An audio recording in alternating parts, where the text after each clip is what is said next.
পয়লা April বৃহস্পতিবার রাত ৮টায় অনিমেষ করা সিটি স্পিকে জানিয়ে দিচ্ছি শিরোনাম। দেশে করোনা শনাক্তের নতুন রেকর্ড, একদিনে ৬,৪৬৯ জনের দেহে মিলল ভাইরাস, আরও ৫৯ জনের মৃত্যু।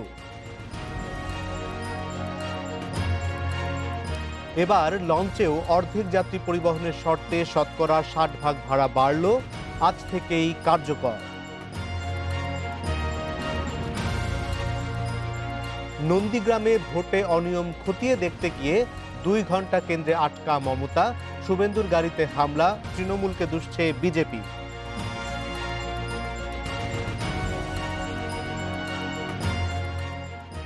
করোনায় দ্বিতীয় সর্বোচ্চ মৃত্যু দেখল দেশ, আর এ যাবৎকালে সর্বোচ্চ ৬,৪৬৯ জন শনাক্তের রেকর্ডও হয়েছে আজ।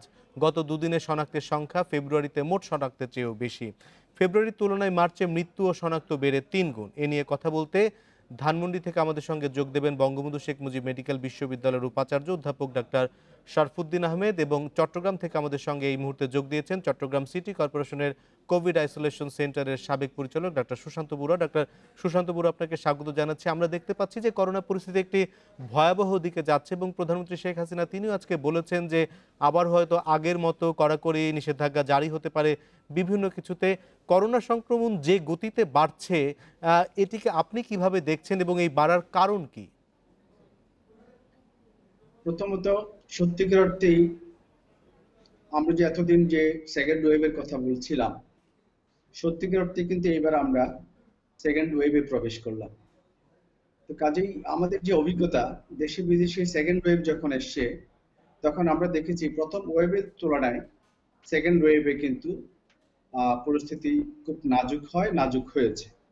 তো যেহেতু তার সাথে যুক্ত হয়েছে একটা নিউ ভেরিয়েন্ট বা নতুন স্ট্রেইনের যে কথা আমরা বলছি, যে যুক্তরাজ্য বেসড, যে যুক্তরাজ্য কেন্দ্রিক যে নতুন ভেরিয়েন্টের কথা আমরা এতদিন শুনেছি, যেটা বাংলাদেশেও প্রবেশ করেছে, সেটার উপস্থিতি আমরা ইতিমধ্যে জেনেছি। এবং বলা হচ্ছে নতুন টাইপস বা নতুন ভেরিয়েন্ট, যেটা নতুন ধরনের যে ভাইরাস, তার পরিবর্তিত হয়ে যে রূপ লাভ করেছে, সেটা অনেক বেশি প্রথম ধাপের যে করোনা ভাইরাস তার চেয়ে অনেক বেশি, এটা দ্রুত গতিতে অনেক বেশি ছড়ায়। ফলে এটা যেহেতু বেশি গতিতে ছড়াচ্ছে, বেশি মানুষকে আক্রমণ করছে, এবং বাংলাদেশে আমরা যেহেতু অনেকদিন থেকে একটা ঢিলেঢালা ভাব, স্বাস্থ্যবিধি উপেক্ষা করা এবং যে ধরনের স্বাস্থ্য সচেতনতা আমাদের সর্বস্তরে মেনটেন করা দরকার, জনজমায়েত অ্যাভয়েড করা, সেগুলো যে আমরা করে নেই।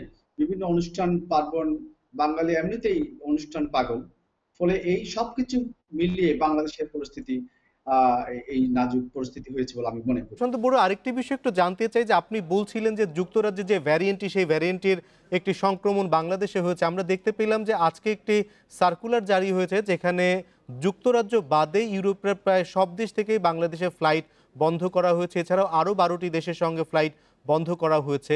তাহলে যুক্তরাজ্যে যে ভ্যারিয়েন্টটি বাংলাদেশের সংক্রমণ বাড়িয়েছে, সেই ক্ষেত্রে যুক্তরাজ্যের সঙ্গে যদি ফ্লাইট চালু থাকে, সেই ক্ষেত্রে এই সংক্রমণ কি আরও বাড়ার আশঙ্কা থাকে না? ডেফিনেটলি থাকে। দেখেন, যুক্তরাজ্যের যে রাজধানী লন্ডন, সেটা একটা আন্তর্জাতিক রাজধানী। ফলে এটা যুক্তরাজ্যে সংক্রমিত হওয়া মানে এটা বিশ্বের যে কোনো দেশে কিন্তু এটা সংক্রমিত হয়েছে এটা ধরে নিতে হবে। ফলে অন্যান্য দেশ থেকেও কিন্তু এটা আমাদের দেশের সাথে যে কানেক্টিভিটি আছে মিডল ইস্টের সাথে, ফলে এটা কে কখন কোথায় যাচ্ছে এখন এই গ্লোবালাইজেশনের যুগে। এবং লন্ডন যেহেতু একটা বিশ্ব নগরী, এবং এই লন্ডন থেকে বিশ্বের যে কোনো জায়গায় এটা ছড়াতে পারে, এবং বিশ্বের যে কোনো দেশ থেকে আমাদের বাংলাদেশে ছড়াতে পারে। এই কথা মাথায় রেখেই কিন্তু এই বিষয়টা কিন্তু আমাদের মাথায় রাখতে হবে।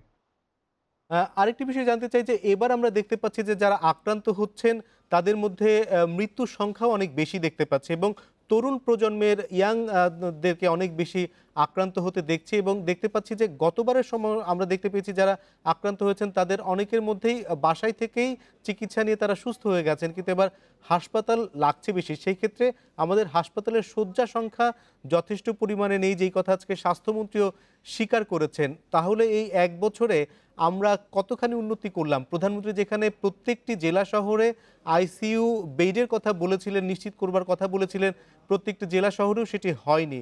আমরা তাহলে চিকিৎসা সেবাটি কতখানি নিশ্চিত করতে পারবো? আপনি যথার্থই বলেছেন। যে এইভাবে আমরা আইসিইউ বেডের সংখ্যা বাড়াবার কথা বলেছিলাম, সত্যিকার অর্থে সেইভাবে আইসিইউ বেডের সংখ্যা আমরা বাড়াইনি। শুধু তাই নয়, যে সেন্ট্রালাইজড অক্সিজেনের লাইন প্রত্যেকটা বড় বড় হসপিটালে যেভাবে এনশিওর করবার কথা ছিল, সেটা কিন্তু কোথাও নিশ্চিত করা হয়নি। এটা একটা পরিস্থিতি। আর আরেকটা পরিস্থিতি হলো, হসপিটালে জনগণ ভিড় করবার কারণ হলো, প্রথম ধাপে আমরা যেভাবে বিভিন্ন জায়গায় আইসোলেশন সেন্টার আমরা গড়ে তুলেছিলাম, চট্টগ্রাম সিটি কর্পোরেশনে 250 বেডের একটা আইসোলেশন সেন্টার গড়ে তুলেছিল। কর্পোরেশন ছাড়াও আরো বিভিন্ন ব্যক্তি উদ্যোগে কিন্তু আইসোলেশন সেন্টার গুলো গড়ে উঠেছিল। এবার কিন্তু সেই যে বন্ধ হয়েছে, এখনো পর্যন্ত এরকম পরিস্থিতিতে আমরা দেখতে পাচ্ছি আইসোলেশন সেন্টার গুলো কিন্তু চালু করা হয় নাই। ফলে আমি দাবি করছি বা আমি পরামর্শ দিচ্ছি, এটা কাউকে কোনো দোষারোপ করার বিষয় না। যখন আমরা এরকম একটা পরিস্থিতি আছি, চট্টগ্রাম সিটি কর্পোরেশন সহ বাংলাদেশের সমস্ত জায়গায় সেই আইসোলেশন সেন্টার গুলো আবার পুনরায় চালু করা হোক, তাতে করে আমাদের হসপিটালে কিন্তু রোগীদের চাপ কমবে। আমরা দেখতে পেয়েছি যে সরকার 18 দফা নির্দেশনা দিয়েছেন।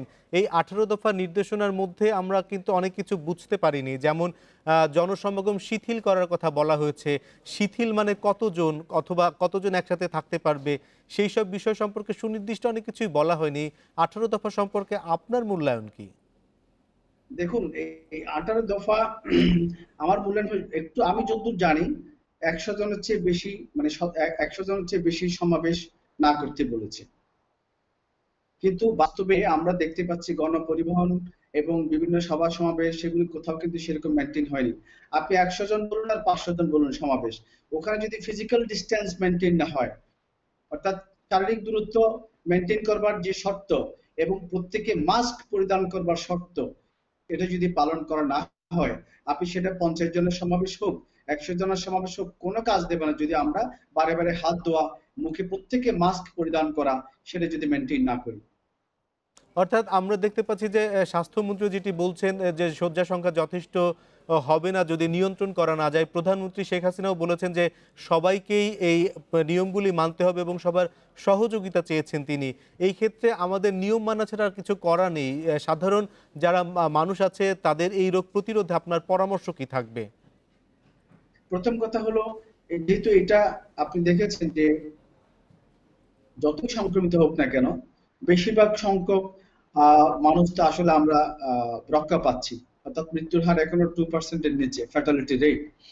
তা সত্ত্বেও যেহেতু সংক্রমণটা দ্রুত হারে ছড়াচ্ছে, আমি প্রথম কথা বলবো যে মাস্ক, মাস্ক এন্ড মাস্ক। এই যে আমাদের মাস্ক পরিধান করবার উপর জোর দিতে হবে, সেটা শুধুমাত্র স্বাস্থ্য মন্ত্রণালয় জোর দিলে চলবে না, আমাদের যে এক্সিকিউটিভ নির্বাহী প্রশাসন আছে, এনারা যেন সেই দিকটা খেয়াল করেন।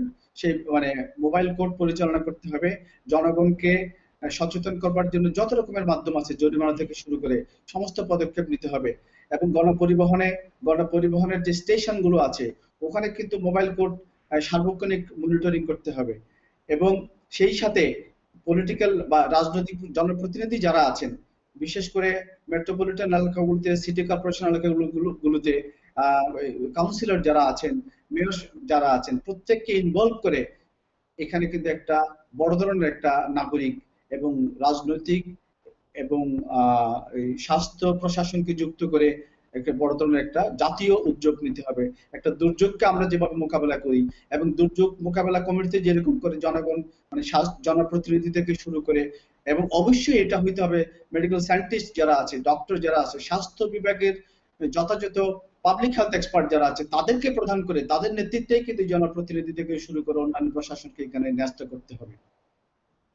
বড় একটি কথা আমরা এর আগে শুনেছিলাম যে শীতকালে সাধারণত করোনার প্রকোপ বাড়ে, গরমকালে এই প্রকোপ কমে, কিন্তু এবার আমরা দেখতে পাচ্ছি যে চৈত্র মাসে যখন প্রচণ্ড গরম, তখনও করোনার কিন্তু আমরা বিস্তার বেশ দেখতে পাচ্ছি। এবং আমরা আজকের যদি পরিসংখ্যান বলি, আজকে 59 জন মারা গেছেন এবং সর্বোচ্চ 6,469 জন রোগী শনাক্তের রেকর্ডও পাওয়া গেছে। গরমকালে কেন এত বাড়ছে? দেখুন, শীতকালে ছড়াবে, গরমকালে কম হবে, এটা একটা আমাদের হাইপোথিসিস ছিল, ধারণা। সেই ধারণা কিন্তু সত্য নয়, প্রমাণিত নয় আমি বলবো। আর এখন বাড়ার কারণ হলো, আমরা যেহেতু একটা সিজনাল চেঞ্জের মধ্যে আছি, আমরা একটা ঋতু পরিবর্তনের মধ্যে আছি। যখন যেখানে ঋতু পরিবর্তন হয়, প্রত্যেকটা ঋতু পরিবর্তন হওয়ার সময় নতুন নতুন ভাইরাস যেভাবে আমাদের পরিবেশে ইন করে, একইভাবে এই নিউ ভেরিয়েন্ট, এই নতুন যে করোনা ভাইরাসের যে নতুন টাইপ, সেটা কিন্তু আমাদের সিজন চেঞ্জ হওয়ার সময় সাধারণ ফ্লু যেমন আক্রান্ত হচ্ছে, এবং সাধারণ ফ্লু যেভাবে ছোঁয়াচে হয়, তার সাথে এই corona concomitantly at the same time এটা অ্যাটাক করতে পারে। ফলে গরমকালে হবে না এমন কোনো কথা নাই। যে কোনো সিজন চেঞ্জের সময় যেহেতু ফ্লু সিজন, যে কোনো ফ্লু সিজনে কিন্তু যে কোনো ধরনের ভাইরাস অ্যাটাক গুলো বেড়ে যেতে পারে। ডাক্তার সুশান্ত বড়ুয়া, আপনি আমাদের সঙ্গেই থাকবেন। আমাদের সঙ্গে যুক্ত হয়েছেন অধ্যাপক ডাক্তার শারফুদ্দিন আহমেদ। অধ্যাপক ডাক্তার শারফুদ্দিন আহমেদ, আপনাকে স্বাগত জানাচ্ছি এবং বঙ্গবন্ধু শেখ মুজিব মেডিকেল বিশ্ববিদ্যালয়ের উপাচার্য হিসেবে নিয়োগ পাওয়ায় আপনাকে আমরা অভিনন্দনও জানাচ্ছি। করোনার আমরা যেই প্রকোপটি দেখতে পাচ্ছি এই মুহূর্তে, সেটি আসলে একটি ভয়াবহ দিকে যাচ্ছে। সেই ক্ষেত্রে এই রোগ থেকে মুক্ত থাকবার জন্য আপনার পরামর্শ কি থাকবে? ধন্যবাদ অভিনন্দন জানানোর জন্য। আপনারা ইতিমধ্যে জানেন যে আজকে বঙ্গবন্ধু বিশ্ববিদ্যালয়ে আমরা একটা প্রেস কনফারেন্স করেছিলাম যে বর্তমান অবস্থা এবং ভবিষ্যৎ করণীয়। সেখানে যে জিনিসটি উঠে এসেছে যে আসলে করোনা হলো জনগণের সচেতনতা প্রয়োজন এবং সচেতনতার সাথে সাথে স্বাস্থ্যবিধি। একটা স্কিন থেকে আর একটা স্কিনে যদি টাচ না হয় এবং যদি আমরা নাকে মুখে হাত না দিই, তাহলে কিন্তু এই রোগ থেকে মুক্তি পাওয়া যায় শুধুমাত্র দুটো কাজ করলে। একটা হলো আমরা মাস্ক পরবো, সাথে সাথে আমরা স্বাস্থ্যবিধিটা মেনে রেখে ডিস্টেন্সটা মেনটেন করবো, কোনো ক্রাউডে যাব। আপনি লক্ষ্য করছেন বাজারে হাটে ঘাটে সবাই যেন এক বছর পর মনে হচ্ছে রিল্যাক্স হয়ে গেছে। কক্সবাজারে হোটেলে জায়গা নেই কিন্তু তারা রাস্তাঘাটে থাকছে। আমরা এও দেখতে পাচ্ছি যে বিভিন্ন জায়গায় যেভাবে পর্যটন কেন্দ্র, যেভাবে বিবাহ অনুষ্ঠান, যেভাবে মানববন্ধন, যেভাবে বিভিন্ন জায়গায় জনসমাগম হচ্ছে, এগুলো কিন্তু করোনা ছড়ানোর মূল কারণ। আরেকটা জিনিস, ভ্যাকসিন নিয়ে সবাই ভাবছে যে তারা বোধহয় করোনা মুক্ত হয়ে গেছে। এই সব কিছু বা ছাপিয়ে যে কথাটি মাননীয় প্রধানমন্ত্রী বলেছে, ভ্যাকসিন নিলেও আমাদের মাস্ক পরতে হবে, স্বাস্থ্যবিধি মানতে হবে। আমি মনে করি করোনা সংক্রমণ রক্ষা করার জন্য আমাদের এখন ঘরে থাকা দরকার।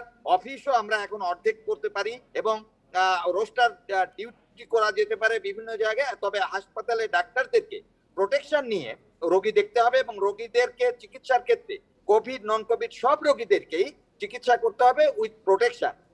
প্রয়োজনে ম্যান পাওয়ার আরো বাড়ানোর জন্য আমি কর্তৃপক্ষের কাছে এবং সরকারের কাছে আহ্বান জানাবো।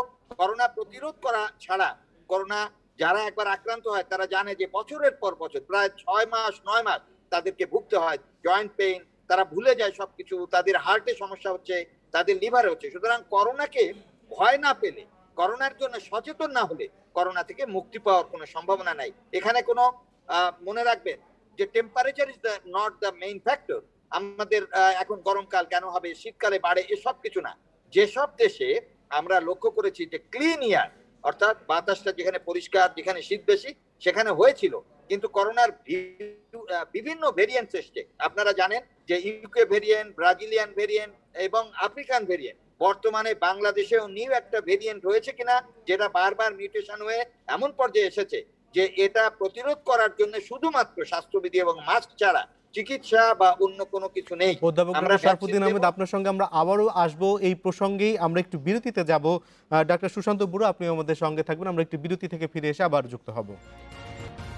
স্পিকে স্বাগত আরও একবার। আমাদের সঙ্গে আছেন বঙ্গবন্ধু শেখ মুজিব মেডিকেল বিশ্ববিদ্যালয়ের উপাচার্য অধ্যাপক ডাক্তার শারফুদ্দিন আহমেদ এবং চট্টগ্রাম থেকে আমাদের সঙ্গে আছেন চট্টগ্রাম সিটি কর্পোরেশনের কোভিড আইসোলেশন সেন্টারের সাবেক পরিচালক ডাক্তার সুশান্ত বড়ুয়া। ডাক্তার শারফুদ্দিন আহমেদ, আপনার কাছে আরেকটি বিষয় জানতে চাই যে আজ আমরা দেখতে পেয়েছি যে সারাদিনই রাজপথে চরম ভোগান্তি, অফিসগামী মানুষ নানা ধরনের সংকটে পড়েছে, তারা বাসে উঠতে পারছে না কারণ সমস্ত অফিস আদালত খোলা রেখে 50% বাসে সিট নিয়ন্ত্রণ করার কথা বলা হয়েছে, যে যেই সিট রয়েছে তার 50% আসনে বসা যাবে। রাইড শেয়ারিংও বন্ধ করে দেওয়া হয়েছে। বাসে বা গাড়িতে মানুষের এই নিয়ন্ত্রণ করে কি করোনা মোকাবেলা করা যাবে কিনা, এক্ষেত্রে আর একটা কাজ করতে হবে। সেটা হলো অফিস আদালতে যারা বয়স্ক তাদেরকে বাসায় বসে অফিস করার ব্যবস্থা করতে হবে এবং অল্টারনেট এমন হতে পারে যে এক অফিসে যদি 50 জন থাকে, 25 জন আজকে 25 জন কালকে, এভাবে যদি রোস্টার করা হয় তাহলে ওই যে বাসে যে 50% লোক যাতায়াত করার কথা আমরা বলেছি সেটা আসলে হয়তো বাস্তবায়ন করা সম্ভব হবে। সাথে সাথে যে কথাটি আপনারা বারবারই বলছেন যে অফিস আদালতে যারা এখন যাচ্ছেন তাদেরকে তো আমরা হঠাৎ করে বাসে 50% করলে এই অবস্থাটা তৈরি হবে। এই অবস্থা তৈরি করা আগামী রোববার থেকে আমি মনে করি যে 50% বয়স্ক, প্রেগন্যান্ট লেডি এবং যারা কোমরবিড তাদেরকে ভাগ ভাগ করে অনলাইন অফিস করার ব্যবস্থা করা এবং যারা মোর ইয়াঙ্গার, যাদের যারা কোমরবিড নয়, তাদের ওই 50%, যেটা বলছিলাম যে অর্ধেক আজকে অফিস করবে, অর্ধেক কালকে করবে, এভাবে যদি করা যায় তাহলে আমাদের এই অফিস আদালতে যাওয়ার ব্যাপারে যে ভোগান্তি, এই ভোগান্তি থেকে মুক্তি পাওয়া যাবে। সাথে সাথে সাইফুদ্দিন আহমেদ সংযোগটি আমরা বোধহয় একটু হারিয়ে ফেলেছি। আমি ডাক্তার সুশান্ত বড়ুয়ার কাছে যেতে চাই। ডাক্তার সুশান্ত বড়ুয়া, আইসোলেশন সেন্টারের বর্তমান বাস্তবতা কি? মানে চট্টগ্রামে আপনাদের আইসোলেশন সেন্টার কতখানি রয়েছে? চট্টগ্রামে তো প্রথম দফায় যে আইসোলেশন সেন্টার গুলো ছিল, তার মধ্যে চট্টগ্রাম সিটি কর্পোরেশন 250 বেডের ছিল, সেটা গত আগস্ট থেকে বন্ধ। এবং চট্টগ্রামে আর ব্যক্তি উদ্যোগে আরো 3টা আইসোলেশন সেন্টার ছিল, সেগুলিও আমি যতদূর জানি বন্ধ। যেটা চট্টগ্রাম ফিল্ড হসপিটাল ডক্টর বিদ্যুৎ বড়ুয়া যেটা চালু করেছিলেন, তিনি একজন জনস্বাস্থ্য বিশেষজ্ঞ, সেটাও কিন্তু দীর্ঘদিন যাবত করোনা রোগীর অভাবে বন্ধ ছিল, কিন্তু সেটা যে কোনো মুহূর্তে চালু করা যেতে পারে সেই অবস্থায় আছে।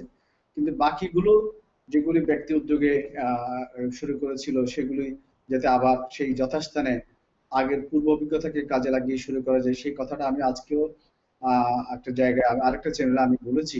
আমি পরামর্শ এখনো আপনাদের মাধ্যমে আমি জানাতে চাই যে চট্টগ্রাম সিটি কর্পোরেশন যেহেতু জনগণের কাছে অনেক বেশি কমিটেড, তাদের অভিজ্ঞতাও আছে গতবার প্রতিষ্ঠান চালাবার আইসোলেশন সেন্টার কিভাবে পরিচালনা করতে হয়, ফলে দ্রুত এগুলো শুরু করতে পারে। কিন্তু বর্তমান অবস্থায় এখনো চট্টগ্রামে কোনো আইসোলেশন সেন্টার চালু নেই আমি যতদূর জানি।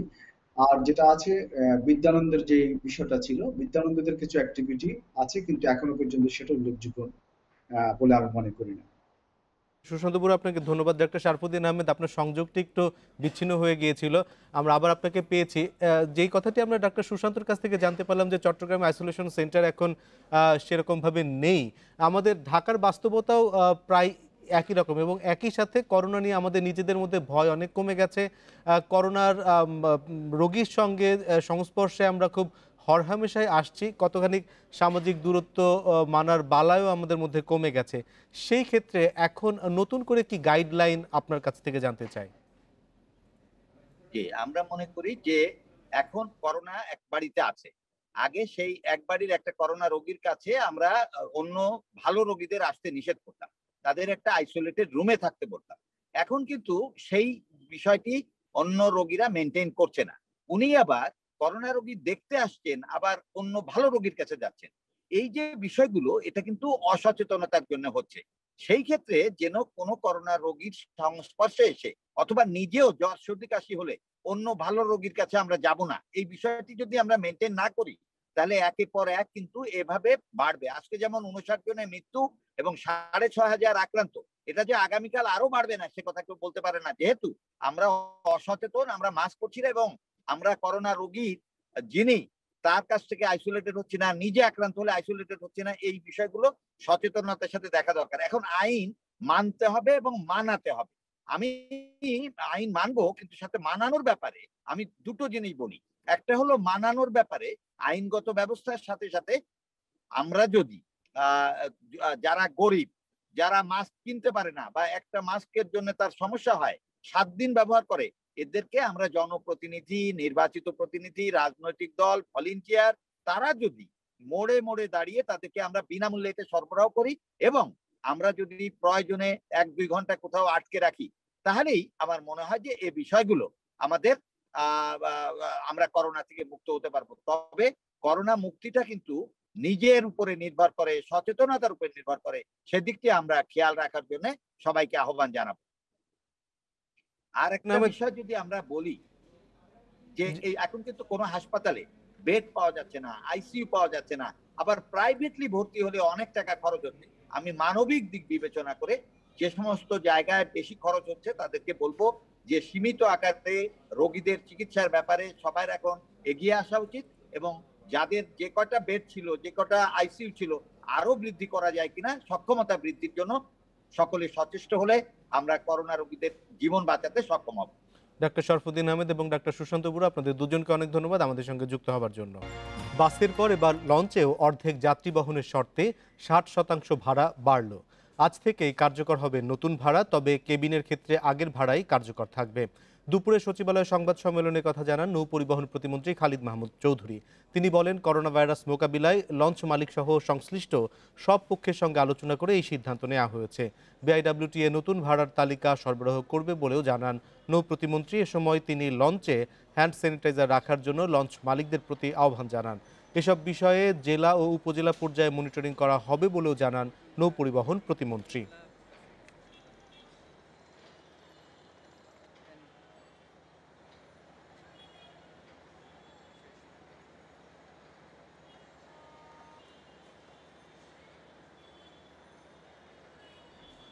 নৌ পরিবহন সহ লঞ্চে ভাড়ার বিষয়ে আরও জানতে বরিশাল থেকে আমাদের সঙ্গে যুক্ত হয়েছেন সহকর্মী মুরাদ আহমেদ। মুরাদ আহমেদ, আপনাকে স্বাগত জানাচ্ছি।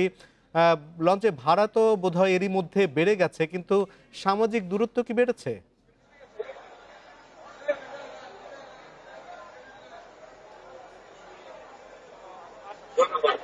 এখানে যেটা হচ্ছে যে এখন লঞ্চের যে অবস্থা দেখতে করছেন তাতে আজকে ভাড়া কোথায় আজকে লঞ্চ আছে। আমি সুন্দরবন দর্শন নামের একটি লঞ্চের হয়েছে। অনিমিত, আপনি একটু দেখুন যে অবস্থাটা কি দাঁড়িয়েছে, যে কোনো সামাজিক ডিস্টেন্স তো দূরের কথা, মিনিমাম ডিস্টেন্স তো এখানে নেই। যে যেভাবে পেরেছে, যাকে যেভাবে নেওয়া হয়েছে ঠিক সেভাবে ডেক ভরে দেওয়া হয়েছে, ভাড়া বাড়িয়ে দেওয়া হয়েছে। এখন কথা হচ্ছে যে এখানে যাত্রী যারা রয়েছে তারা যদি বলছে যে তারা ভাড়া বাড়িয়েছে, ভাড়া বেশি ভাড়া দিতে রাজি, কিন্তু ডিস্টেন্সটুকু তো দেবেন। যে কারণে ভাড়া বাড়ানো হলো তার কোনো বালাই আমরা লঞ্চে দেখছি না। নট অনলি এই লঞ্চ, হ্যাঁ, শুধু এই লঞ্চের কথা আমি বলবো না, যে লঞ্চে যাই এক দৃশ্য, অর্থাৎ ভাড়া 400 টাকা, কিন্তু সবকিছুই আগের হুকুম বহাল। তো যাত্রী এবং মালিক পক্ষ যেটি বলেছেন, মালিক পক্ষের বক্তব্য হলো যে তারা এর আগে 250 টাকা 265 টাকার ভাড়া 200 টাকা করে দিচ্ছে। গভর্নমেন্ট বলে যে তাদেরকে 400 টাকা ভাড়া নিচ্ছে, ভাড়া বেশি হয় 408 টাকা বা 410 টাকা ভাড়া বেশি হয়, কিন্তু তারা এখনো সেই টাকা কমিয়ে 400 টাকা করে নিচ্ছেন। হঠাৎ করে ভাড়া বেড়ে যাওয়ায় আসলে বিপত্তি পড়েছে ডেকের যাত্রীরা। ওরা আসলে দূর দূরান্ত থেকে আসেন, গ্রামের বাড়িতে কিছুদিন কাটিয়ে যান এবং যাওয়ার সময় আসলে তাদের লিমিটেশন থাকে, টাকা খুব কমই আসেন এখানে যারা ঢাকা বেড়াতে যান। তো এখন সেক্ষেত্রে যেটি হয়েছে, টাকা পয়সা তো যাওয়ার বাড়িতে খরচ হয়েছে, এখানে এসে বিপত্তিতে পড়েছে, ওরা 400 টাকা ছাড়া যাবে না। আমি কিছুক্ষণ আগে একটা হইচইও দেখছিলাম, কিন্তু কে শুনে কার কথা। আমি দীর্ঘক্ষণ কিন্তু এই লঞ্চ টার্মিনালে দাঁড়িয়ে এই যে আজকের এখানকার অবস্থা দেখতে, অর্থাৎ এই সামাজিক ডিস্টেন্স মেনটেন হলো কিনা, যে কারণে এত সভা করা হলো, যে কারণে এত আইন জারি করা হলো, ভাড়া বাড়ানো হলো, সেটি এনশিওর করা হয়েছে কিনা এটি দেখার জন্য কেউ আসেনি এবং কাউকে দেখিনি। জেলা প্রশাসন যদি বলি, পুলিশ প্রশাসন যদি বলি, নৌ পুলিশ প্রশাসন যদি বলি, কোর্ট অফিসের কোন লোকজন একটি বারের জন্য একটি লঞ্চে উঁকি মেরে দেখেছে আমি এমনটা দেখিনি। আমি এখানে ঠায় দাঁড়িয়েছিলাম। এখন যে অবস্থাটি হচ্ছে যে আসলে এই প্রত্যেকটি লঞ্চ এই একই অবস্থায়, মানে ভরপুর অবস্থায়। তাহলে যারা বেশি ভাড়া দিলেন তাদের প্রতিক্রিয়া কি, তারা কি বলছেন? দেখুন, অসহায় তো মানুষ, তো আসলে অসহায়। যে যারা ট্রান্সপোর্ট নিয়ে পানি কাটেন কিংবা রাস্তা কাটেন, যাই করেন না কেন, মানুষের কথা তো কেউ শুনতে চান না। ওরা হাউকাউ করেছেন, চিলাচিলি করেছেন, কেউ কথা শোনেনি। এবং ওরা কারো কাছে যে একটু বিচার দেবেন তেমনও কেউ না। আমাদের দেখার পর ওরা ক্ষোভ প্রকাশ করেছেন, নানা কথা বলেছেন যে ক্যাবিনের ভাড়া বাড়েনি, আপনারা তো সে কথা বলেন না, অপেক্ষা করেননি যে আমরা আসলে কি কথা বলবো। তার আগে তারা যতটুকু পেরেছেন ঝেড়েছেন, চুপচাপ আমরা শুনেছি। এবং তারা যে অ্যাডমিনিস্ট্রেটিভ কেউ আসবে তাকে যে এই কথাটুকু তুলে ধরবেন যে আমি 400 টাকা দিলাম। আপনি কি মালিক পক্ষের কারোর সঙ্গে কথা বলতে পেরেছেন এইসব বিষয় নিয়ে? মালিক পক্ষে তারা বলেছেন যে অ্যাকচুয়ালি তারা অর্ধেক লোক দেবেন, আর ভাড়া যেটি সরকার বাড়িয়েছে তার উপর কোনো কথা নেই। আমি মালিক পক্ষের সাথে কথা বলছি, তারা বলেছেন যে এই লঞ্চের প্যাসেঞ্জার ক্যাপাসিটি 1300, তারা নেবেন 650। কথা হচ্ছে অনিমিতা যে এইখানে প্যাসেঞ্জার ডিক্টেটর তো নেই, আর মাথায় মাথায় হাত দিয়ে গোনার মতো কেউ নেই, কারো দায়ও পড়েনি। তো এখানে যতই লোক ভরুক না কেন 650 আর হবে না। অর্ধেক লোক যে বলা হয় যে সেই 650, সেই 650 আর হবে না। সেই 650 হিসাবও কেউ চাইবে না। অন্য লঞ্চে যদি 800 ক্যাপাসিটি হয়ে থাকে সেখানে 400 আর হবে না। কে গুনবে? এইটাই হলো বড় কথা, যে গোলার মতো কেউ নাই, ডিকটেটরও নাই যে প্যাসেঞ্জারটা তোমার এত লোক হয়ে গেছে এর বেশি তুমি আর লোক তুলতে পারবে না, এমন কোনো সিস্টেমও নেই। একটি চ্যানেল বসানো হয়েছে লঞ্চে ঢোকার ঠিক প্রবেশদ্বারে, যেটি হচ্ছে জীবাণুমুক্ত স্প্রে করা হয়। সেই চ্যানেলে কি স্প্রে করা হয় তাও ওনারা জানেন, মিনিমাম ঘ্রাণ শক্তি যারা আছে সে তাও এখানে পায় না। মানে একটা বিষয় হচ্ছে যে ব্যবসাকে কোনো রকম এখানে মুরাদ আহমেদ, করা এই হয়। বাস্তবতা আপনি খুবই ভালোভাবে ফুটিয়ে তুলেছেন, আপনাকে অনেক ধন্যবাদ। আমরা চাইবো যে প্রশাসন এখানে কিছুটা হলেও যেন ব্যবস্থা নেয়। আপনাকে অনেক ধন্যবাদ আমাদের সঙ্গে যুক্ত হবার। নন্দীগ্রামে ভোটে অনিয়ম খতিয়ে দেখতে কেন্দ্রে গিয়ে 2 ঘন্টা অবরুদ্ধ থাকতে হলো মমতা ব্যানার্জিকে। অন্যদিকে সব আসনে জয় সুনিশ্চিত বলে দাবি বিজেপির শুভেন্দু অধিকারীর। পশ্চিমবঙ্গের বিধানসভা নির্বাচনের বিষয়ে আরও জানাতে কলকাতা থেকে আমাদের সঙ্গে যোগ দিচ্ছেন সহকর্মী জয়দীপ সরকার। জয়দীপ, পশ্চিমবঙ্গের দ্বিতীয় দফা নির্বাচনের সবশেষ কি অবস্থা? নন্দীগ্রামে মমতা এবং শুভেন্দুর লড়াই কতখানি জমলো? দেখুন, আজকে যেটা সব থেকে বিস্ময়কর হচ্ছে যে মমতা বন্দ্যোপাধ্যায় সামান্য দুর্গম দেখতে ঝাঁপিয়ে পড়ছেন, গোটা রাজ্যে উত্তাল করে দিচ্ছেন আন্দোলনে। অবরোধ, বিক্ষোভ, বন, ইত্যাদি আন্দোলনের অপরিহার্য অঙ্গ ছিল। আমরা সেই মমতা বন্দ্যোপাধ্যায়কে যিনি গত 3 দশক ধরে আমরা তাকে এই অবস্থায় দেখছি। কিন্তু তিনি মুখ্যমন্ত্রী, তিনি নন্দীগ্রামের প্রার্থী। সকাল থেকে সেখানে বেরিয়ে চলছে, তৃণমূলের এজেন্টকে পার্টি অফিস থেকে বার করে খুঁটিয়ে ফোন করা হয়েছে। তারপর বিভিন্ন জায়গায় 80টির মতন বুথ থেকে তৃণমূলের যারা এজেন্ট তাদেরকে বার করে দেওয়া হয়েছে। তারপরেও কিন্তু মুখ্যমন্ত্রী এসছেন ভোটের ময়দানে বেলা 2:10 থেকে। ফলে স্বাভাবিকভাবেই যে প্রশ্ন সংবাদ মহল থেকে রাজনৈতিক বিশ্লেষক সকলের কাছে যে মুখ্যমন্ত্রী এত দেরিতে কেন বেরোলেন, যখন কর্মী খুন হচ্ছেন, কর্মীরা এলাকায় থাকতে পারছেন না, সেই সময় কেন মুখ্যমন্ত্রীর এই রহস্যজনক ভূমিকা। এবং বেরিয়েই তিনি যে স্কুলে গেলেন, যে ভোট কেন্দ্রে গেলেন, সেখানে তাকে 2 ঘন্টা আটক রাখলো ক্ষুব্ধ জনতা। শেষে সেনা কর্মীরা এসে তাকে উদ্ধার করলো। এবং সব মিলে আপনাকে জানিয়ে রাখি, এখন পর্যন্ত নির্বাচন কমিশনে 63টা নিয়মের অভিযোগ শুধুমাত্র নন্দীগ্রাম কেন্দ্র নিয়ে জমা দিয়েছে তৃণমূল।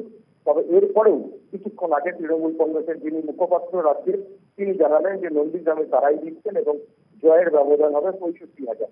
এবং মুখ্যমন্ত্রী দুটি কথা বলছেন। তিনি বলছেন যে তিনি 90% মানুষের সমর্থন পেয়ে জিতবেন। সর্বশেষ তিনি কথা বলেছেন এবং তিনি একথাও বলেছেন যে 80% কিন্তু বর্মিল হয়েছে। ফলে আমরা এই বিচারিতা ফলাফল আনুষ্ঠানিকভাবে আসতে কতক্ষণ সময় লাগতে পারে? রাজনৈতিকভাবে এটা আমরা জানা যাচ্ছে যে আগামী 2রা মে তো রাজনৈতিকভাবে সমস্ত ভোটের গণনা হবে এবং 2রা মে এই বিষয়ে চূড়ান্ত ফলাফল জানা যাবে। তবে এই মুহূর্তে কিন্তু সকলের পাখির চোখ এখন নন্দীগ্রাম ছেড়ে সকলেই চলেছে উত্তরবঙ্গের দিকে, কারণ এটা বলা চলে দ্বিতীয় পশ্চিমবাংলা, যার দিকে সকলের নজর। এখন প্রধানমন্ত্রী থেকে মুখ্যমন্ত্রী সকলে কিন্তু সেই দিকে চলেছে। আরেকটি বিষয় একটু জানতে চাই যে বিজেপির বিরুদ্ধে একজোট হতে মমতা কংগ্রেস নেত্রী সোনিয়া গান্ধী সহ 11 নেতাকে বুধবার চিঠি দিয়েছেন। রাজ্যে ভোটের প্রক্রিয়ার মধ্যে মমতার এই চিঠিকে রাজনৈতিক বিশ্লেষকরা কিভাবে দেখছেন? দেখুন, রাজনৈতিক বিশ্লেষকরা এই বিষয়টিকে নিতান্ত জিনিসভাবে বলছেন, কারণ এই জোটটা আরো আগে হতে পারতো এবং হওয়ার চেষ্টাও হয়েছিল। কলকাতায় ব্রিগেড প্যারেড ময়দানে বহু প্রায় 1 বছর আগে বিভিন্ন রাজনৈতিক যারা বিজেপি বিরোধী দল তাদের সকলকে তিনি ডেকেছিলেন। সেখানে কয়েকটি দলের নেতা এসেছিলেন এবং সেই সবার পরে কিন্তু তাদের ভোট কার্যত ভেঙে গেছিল। তারা অনেকেই মমতা ব্যানার্জির এই নেতৃত্বটাকে মেনে নিতে পারেননি। পরবর্তীকালে নানা রকমের বিশ্লেষণ এসছে এবং এই বিধানসভা নির্বাচনেও দেখা যাচ্ছে শিবসেনার মতন সাম্প্রদায়িক দল, গোর্খাল্যান্ডের মতন বিচ্ছিন্নতাবাদী দল, আমতাপুরীর মতন বিচ্ছিন্নতাবাদী দল, তাদেরকে নিয়ে মুখ্যমন্ত্রীর যে জোট, সেটাও কিন্তু বাকিরা যাদের কাছে ভোটের নতুন জোটের শরিক করার জন্য মুখ্যমন্ত্রী আবেদন জানিয়েছেন, তারা পারছেন না। কারণ তাদের আপনাকে অনেক ধন্যবাদ জানাচ্ছি। পরবর্তীতে নিশ্চয়ই আপনার কাছ থেকে আরো বিস্তারিত আমরা জানতে পারবো। এই ছিল এডিটর স্পিকিং, ইন্ডিপেন্ডেন্ট টেলিভিশনের সব খবর আরো বিস্তারিত জানতে চোখ রাখুন ফেসবুক, ইউটিউব এবং টুইটারে। সাথে থাকার জন্য ধন্যবাদ।